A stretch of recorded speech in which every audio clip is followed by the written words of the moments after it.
Il y a ceux qui pâtissent du conflit social à Air France et il y a ceux qui en profitent. Les hôtels, par exemple, sollicités pour héberger les passagers en rade, ils font le plein en ce moment. On a une chambre ici, c'est notre chambre, les parents. Puis une autre chambre ici pour les garçons.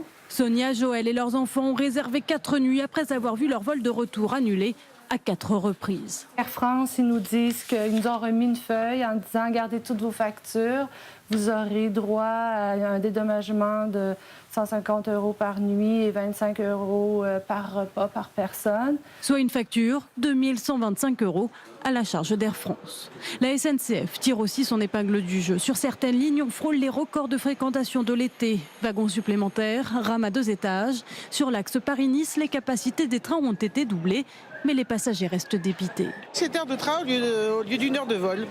Voilà, c'est scandaleux.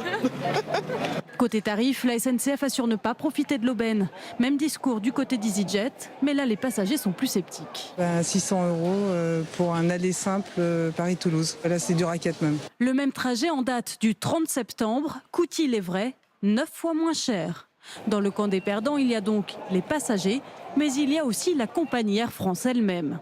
En 2 semaines de grève, ça annule tous les bénéfices de l'année passée. Un autre impact, c'est l'image, bien sûr, puisque Air France peut donner l'impression d'une compagnie avec moins de fiabilité en raison de ces grèves. Les pilotes sont-ils en train de scier la branche sur laquelle ils sont assis? Le gouvernement semble le croire. Ce matin, le secrétaire d'État au transport a déclaré que si la grève continuait, le sort de la compagnie pourrait être remis en cause. Alain Vidalis appelle donc au compromis.